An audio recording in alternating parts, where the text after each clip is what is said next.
नमस्कार। Milky institute के online YouTube channel पे मैं आई त्रिपाठी आपका स्वागत करता हूं। मित्रों, जैसा कि आप सब जान रहे हैं कि हम टीजीटी, पीजीटी, बीआईसी प्रवक्ता, एलटी, नेट और असिस्टेंट प्रोफेसर की परीक्षाओं के लिए राजनीति विज्ञान विषय में एक प्रश्न श्रृंखला चला रहे हैं और इस प्रश्न श्रृंखला का क्रम है आज नंबर 14। इसमें हम रूसो, जीन जैकस रूसो भाग 1 पर 15 प्रश्न करेंगे। वास्तव में हम रूसो पर कुल 2 भाग में 2 वीडियो जारी करेंगे। भाग 1 में 15 और भाग 2 में भी 15 प्रश्न, अर्थात रूसो पे हम कुल 15 प्रश्नों को हल करेंगे इस भाग में, और अगले भाग में हम फिर 15 प्रश्न अर्थात कुल 30 प्रश्न हम रूसो पर हल करेंगे। तो आइए हम देख लें आज का प्रश्न नंबर 1 क्या है। तो पहला प्रश्न क्या है देख लें हम।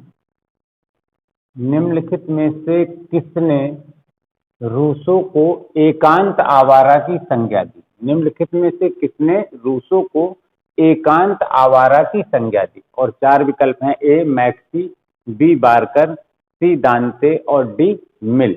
तो वास्तव में रूसो को एकांत आवारा की संज्ञा दांते ने दी थी। तो इस प्रश्न का सही उत्तर होगा विकल्प सी दांते। अब इसके बाद देखते हैं हम अगला प्रश्न, प्रश्न नंबर 2। तो आइए देख लें दूसरे प्रश्न में क्या पूछा गया है। रूसो के अनुसार प्राकृतिक अवस्था के प्रथम चरण में मनुष्य का जीवन अत्यंत सरल एवं सुखी था, किंतु बाद में यह भ्रष्ट हो गया। रूसो के अनुसार प्राकृतिक अवस्था के प्रथम चरण में मनुष्य का जीवन अत्यंत सरल एवं सुखी था, किंतु बाद में यह भ्रष्ट हो गया। और 4 कारण दिए हैं 4 विकल्पों में। ए जनसंख्या के विकास के कारण, बी संपत्ति के विकास के कारण, सी विवेक के विकास के कारण और डी स्वार्थहीनता के विकास के कारण। तो वास्तव में रूसो ने बताया है कि प्राकृतिक अवस्था कुल 3 चरणों में थी। वो कहता है कि प्राकृतिक अवस्था जो थी, ये प्राकृतिक अवस्था कुल 3 चरणों में थी, और इसका जो प्रथम चरण था, शुरुआती चरण, प्रथम चरण, इसमें मनुष्य का जीवन जो था वह बिल्कुल आदर्श बर्बर कहता है। वो कहता है कि वह भोला भाला था और इसमें जो संपत्ति थी, इसमें संपत्ति सामूहिक थी, संपत्ति सामूहिक थी। कला और विज्ञान का विकास नहीं हुआ था और मनुष्य स्वतंत्रता के साथ में रहता था। उसका जीवन सुखमय था, सरल था और सादगी के साथ रहता था। वह न अच्छे का ज्ञान था उसे, न बुरे का ज्ञान था, वह बिल्कुल भोला भाला था। द्वितीय चरण में क्या हुआ?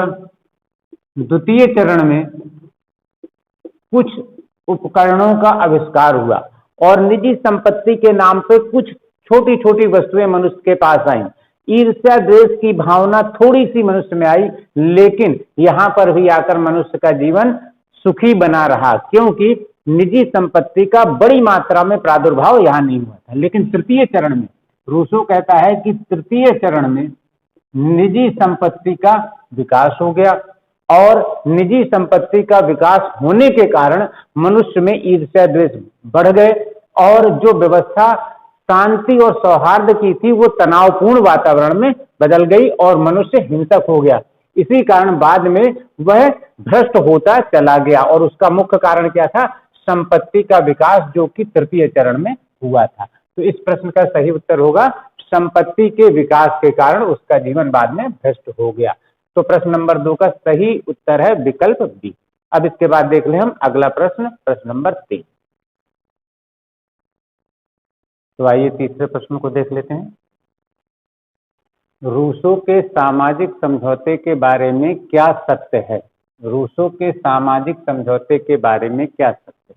और 4 विकल्प दिए हैं। ए मनुष्य प्राकृतिक स्वतंत्रता प्राप्त करता है, बी मनुष्य धार्मिक स्वतंत्रता प्राप्त करता है, सी मनुष्य नागरिक स्वतंत्रता प्राप्त करता है और डी मनुष्य नैतिक स्वतंत्रता खो देता है।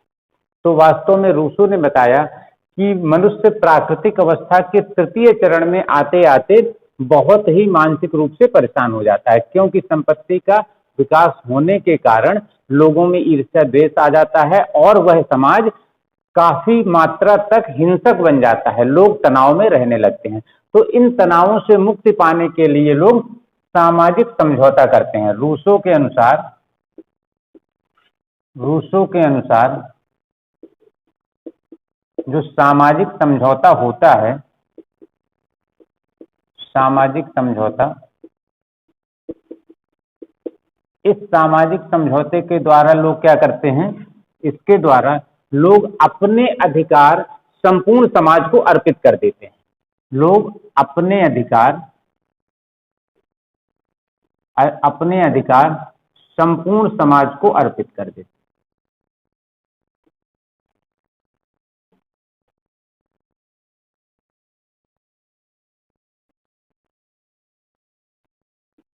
अर्थात लोगों के जो प्राकृतिक अधिकार हैं प्राकृतिक अवस्था में, उन्हें लोग संपूर्ण समाज को अर्पित कर देते हैं। इसका अर्थ है कि यह समझौता लोगों के निजी स्वरूप और सामाजिक स्वरूप के मध्य हुआ। समाज और लोगों के निजी स्वरूप के मध्य हुआ है समझौता। और इस समझौते के द्वारा लोग अपने प्राकृतिक अधिकारों को खो देते हैं, लेकिन नागरिक अधिकार प्राप्त कर लेते हैं। नागरिक अधिकार प्राप्त कर लेते हैं। कैसे? इस समझौते के परिणाम स्वरूप राज्य की उत्पत्ति हो जाती है और राज्य में व्यक्ति के नागरिक अधिकार होते हैं। रूसो कहता है कि इस समझौते में लोग कुछ खोते नहीं है, वो अपने प्राकृतिक अधिकारों को संपूर्ण समाज को अर्पित कर देते हैं, लेकिन उसके बदले संपूर्ण समाज के प्रत्येक व्यक्ति पर और पूरे समाज पर अपना अधिकार प्राप्त कर लेते हैं। और समाज से अधिकार प्राप्त करने का अर्थ है, या राज्य से अधिकार प्राप्त करने का अर्थ है नागरिक अधिकार प्राप्त करना या नागरिक स्वतंत्रता प्राप्त करना। तो रूसो कहता है कि इस सामाजिक समझौते से मनुष्य अपने प्राकृतिक अधिकार खो देता है, वह अर्पित कर देता है, लेकिन वह नागरिक स्वतंत्रता प्राप्त कर लेता है। तो इस तरह से इस प्रश्न का सही उत्तर होगा विकल्प सी, मनुष्य नागरिक स्वतंत्रता प्राप्त करता है। अब इसके बाद देख लें हम अगला प्रश्न।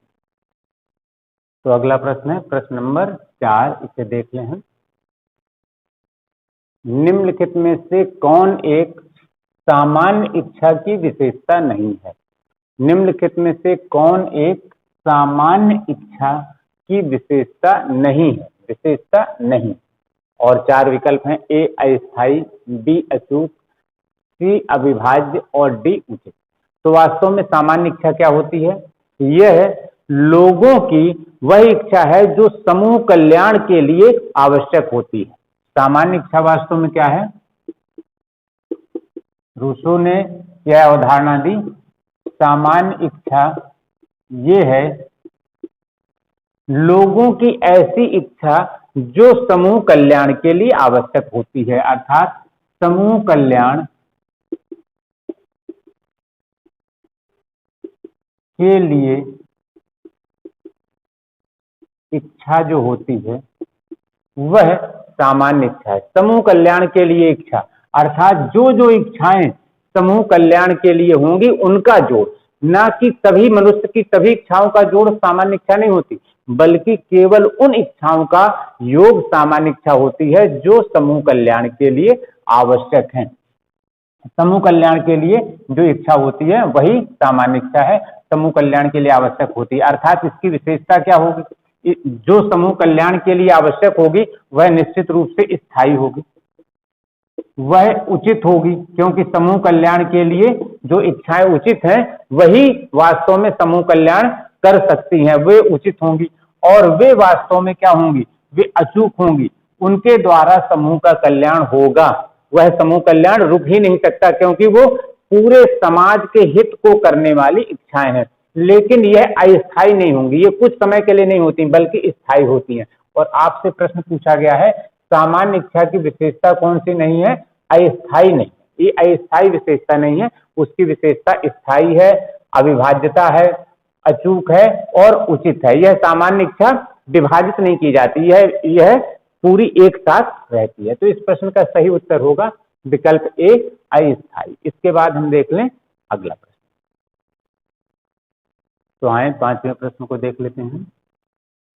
इसमें पूछा गया है रूसो की सामान्य इच्छा के संदर्भ में कौन सा कथन सही नहीं है। रूसो की सामान्य इच्छा के संदर्भ में कौन सा कथन सही नहीं है, और 4 विकल्पों में 4 कथन दिए गए हैं। ए, यह राज्य के कानून की सृष्टा है। बी, यह सदैव जनहित में होती है। सी, यह सबकी इच्छा है। और डी, यह सदैव सही होती है। तो वास्तव में रूसो के अनुसार सामान्य इच्छा जो है, ये सामान्य इच्छा क्या है? लोगों की समूह कल्याण करने की सामूहिक इच्छा। सामान्य इच्छा वास्तव में क्या है?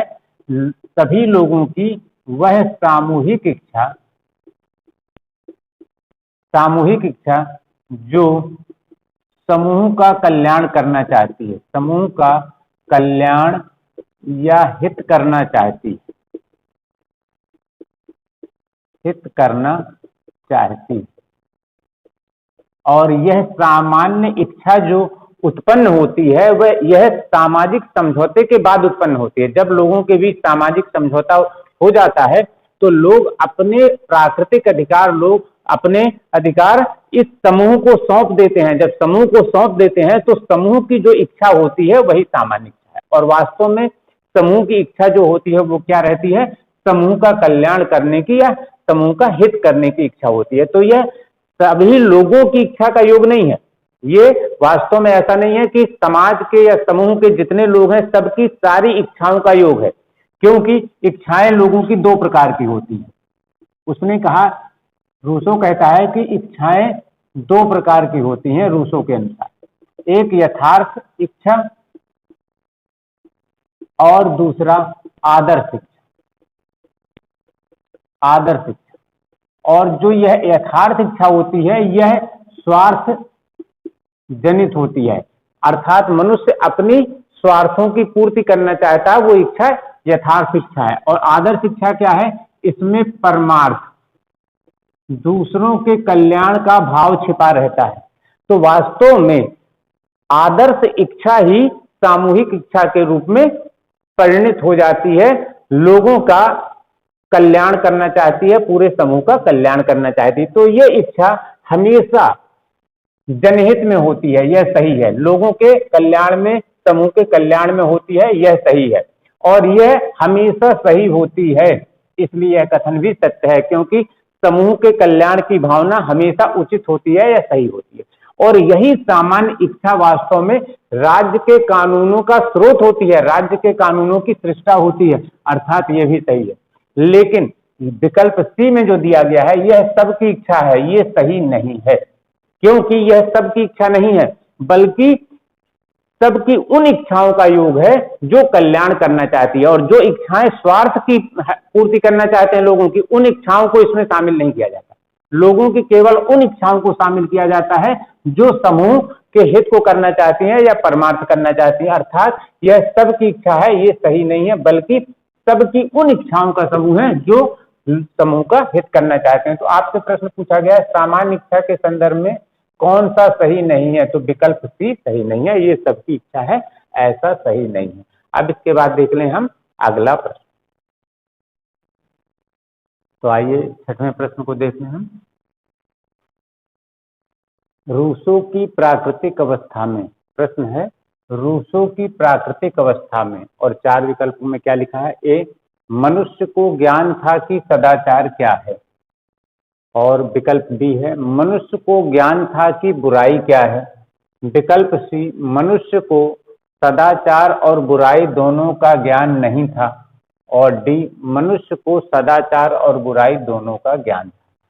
तो रूसो ने कहा कि प्राकृतिक अवस्था में मनुष्य भोला भाला था, बर्बर था, लेकिन आदर्श था। उसने कहा है कि वह मनुष्य न अच्छाई को जानता था और न बुराई को जानता था, उसे अच्छाई और बुराई दोनों का ही ज्ञान नहीं था, वह बिल्कुल भोला भाला था। तो आपको इस प्रश्न में विकल्प सी में दिया गया है मनुष्य को सदाचार और बुराई दोनों का ज्ञान नहीं था। रूसो यही कहता है कि प्राकृतिक अवस्था में मनुष्य को न बुराई का ज्ञान था न सदाचार का ज्ञान था, वह बिल्कुल भोला भाला था। तो इस तरह से प्रश्न नंबर 6 का सही उत्तर है विकल्प सी। अब इसके बाद देखते हैं अगला। तो हम देख लें इस प्रश्न में क्या पूछा गया है। निम्नलिखित में से मनुष्य को भोला भाला जंगली कहा था। निम्नलिखित में से मनुष्य को भोला भाला जंगली कहा था। हॉब्स, लॉक, रूसो, किसी ने नहीं।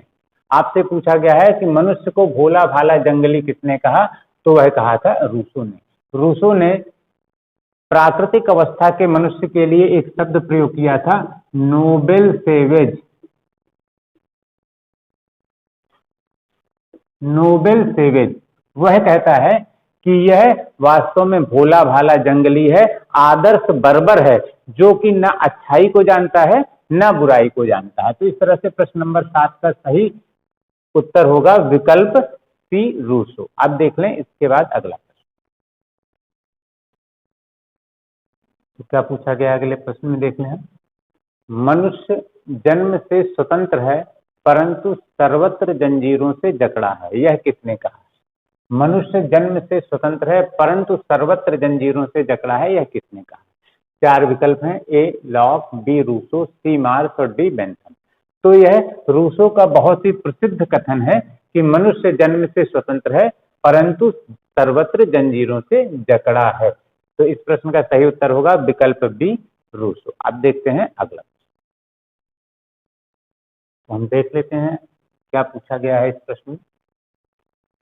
रूसो ने एकेडमी ऑफ डिजोन, रूसो ने एकेडमी ऑफ डिजोन द्वारा वर्ष 1749 में आयोजित निबंध प्रतियोगिता में निम्नलिखित में से किस विषय में पुरस्कार पाया? आपसे पूछा गया है कि उसने इनमें से, जो ये 4 विकल्प में दिए गए हैं, इनमें से उसने किस विषय पे निबंध लिख के पुरस्कार पाया। और ये विकल्प हैं, ए क्या विज्ञान और कला में प्रगति ने आचार को भ्रष्ट या शुद्ध करने में योगदान दिया। विकल्प बी है, क्या विज्ञान की प्रगति ने आचार को भ्रष्ट करने में योगदान दिया। विकल्प सी है, क्या विज्ञान के विकास ने आचार को भ्रष्ट या शुद्ध करने में योगदान दिया। और डी है उपर्युक्त में से कोई नहीं। तो वास्तव में ऐसे प्रश्न जो होते हैं वे बहुत कठिन नहीं होते, क्योंकि ये फैक्चुअल है। आपको फैक्ट पता है तो आप इसको आसानी से कर देंगे, लेकिन ये थोड़ा लेंदी होते हैं। इसको पढ़ते पढ़ते स्टूडेंट को थोड़ा सा समय लग जाता है बस, और इसमें कुछ भी कठिनाई नहीं होती है, क्योंकि उसने 1749 में जो निबंध लिखा था, वह निबंध लिखा था कि क्या कला और विज्ञान की प्रगति ने मनुष्य के आचार व्यवहार को शुद्ध किया या भ्रष्ट किया, शुद्ध या भ्रष्ट करने में योगदान दिया कि नहीं दिया, इस पर निबंध लिखा था उसने। तो आपसे जो प्रश्न पूछा गया है उसका सही विकल्प होगा ए। उसने इस विषय पर, क्या विज्ञान और कला में प्रगति ने आचार को भ्रष्ट या शुद्ध करने में योगदान दिया, इसी विषय पर निबंध लेकर उसने प्रथम पुरस्कार प्राप्त किया था। और इसके बाद ही रूसो के जीवन में बहुत बड़ा मोड़ आया और वह अपने अध्ययन को और गहराई में ले गया और वह एक बहुत बड़ा दार्शनिक और चिंतक बन गया। तो इसके बाद में हम देख लेते हैं आज का अगला प्रश्न, प्रश्न नंबर 10। क्या पूछा गया है इस प्रश्न में, देख लें हम। वह व्यक्ति जिसने भूमि के टुकड़े पर अधिकार करके यह कहा कि यह मेरा है, वह नागरिक समाज का वास्तविक संस्थापक था, यह कथन किसका है? आपसे पूछा गया है कि यह किसने कहा है, यह कथन किसका है। विकल्प 4 दिए हैं, ए लाफ्टी, बी हॉब्स, सी रूसो और डी लॉक। तो वास्तव में यह कथन है रूसो का। रूसो कहता है कि वह व्यक्ति जिसने भूमि के टुकड़े पर अधिकार करके पहली बार ये कहा था कि यह मेरा है, वही व्यक्ति नागरिक समाज का वास्तविक संस्थापक है। तो इस तरह से प्रश्न नंबर 10 का सही उत्तर होगा विकल्प सी, रूसो। अब देख लेते हैं अगला प्रश्न। तो इस प्रश्न में पूछा क्या गया है, देख लें हम। एक कथन दिया गया है और आपसे पूछा है यह किसने कहा है, और वह कथन क्या है। प्रत्येक व्यक्ति सबके हाथों में अपने को समर्पित करते हुए किसी के भी हाथों में अपने को समर्पित नहीं करता। प्रत्येक व्यक्ति सबके हाथों में अपने को समर्पित करते हुए किसी के भी हाथों में अपने को समर्पित नहीं करता, यह किसने कहा है। और आपको विकल्प है, A Hobbes, B Locke, C Rousseau और डी इनमें से किसी ने। तो वास्तव में यह कहा है रूसो ने। रूसो कहता है कि जब सामाजिक समझौता होता है तो प्रत्येक मनुष्य अपने अधिकार समूह को सौंप देता है और उसके बदले वह समूह पर अपना अधिकार प्राप्त कर लेता है। तो इस तरह से एक अर्थ में से यह भी कहा जा सकता है कि उसने अपने को समर्पित कर दिया सबके हाथों में, लेकिन वास्तव में उसने समूह पर अपना अधिकार प्राप्त कर लिया, अर्थात उसने अपने को किसी के भी हाथ में समर्पित नहीं किया। तो यह कथन है रूसो का। अब देखते हैं आज का अगला प्रश्न। तो आए इस प्रश्न को देख लेते हैं हम। इसमें पूछा गया है, रूसो का संप्रभु या शासक हाब्स का लेवियाथन है जिसका सिर कटा हुआ है। यह कथन किसका है? आपसे पूछा है कि यह कथन किसका है। कौन सा कथन? रूसो का संप्रभु या रूसो का शासक हॉब्स का लेवियाथन है जिसका सिर कटा हुआ है। और चार विकल्प हैं, ये है रूसो, बी बार्कर, सी वेपर और डी वाहन। तो इस प्रश्न में आपसे यह जानकारी मांगी गई है कि यह कथन किसने कहा था। तो वास्तव में यह कथन है वाहन का। वाहन कहता है कि जो रूसो का संप्रभु है वो वास्तव में हाब्स का लेवियाथन ही है और कुछ नहीं है, लेकिन बस अंतर इतना है कि इसका रूसो के संप्रभु का सिर कट गया है और हाब्स के लेवियाथन में वह सिर बरकरार है। तो यह कथन है वाहन का।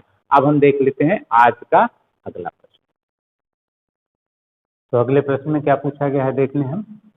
प्रश्न नंबर 13 है, निम्नलिखित राजनीतिक चिंतकों में से किसको लोकतंत्र और तानाशाही दोनों का दार्शनिक माना जाता है? निम्नलिखित राजनीतिक चिंतकों में से किसको लोकतंत्र और तानाशाही दोनों का दार्शनिक माना जाता है? और विकल्प है ए प्लेटो, बी हॉब्स, सी रूसो और डी ग्रीन।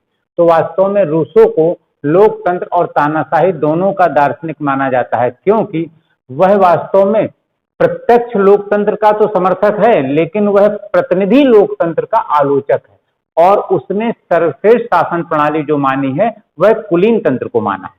तो इस कारण रूसो को लोकतंत्र और तानाशाही दोनों का दार्शनिक माना जाता है। अब इसके बाद देख लें हम आज का अगला प्रश्न।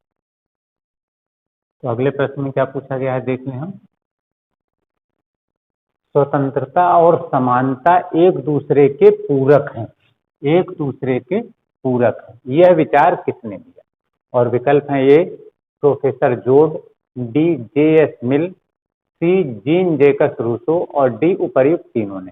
तो वास्तव में यह विचार कि स्वतंत्रता और समानता एक दूसरे के पूरक हैं, यह है जीन जैकस रूसो अर्थात रूसो का।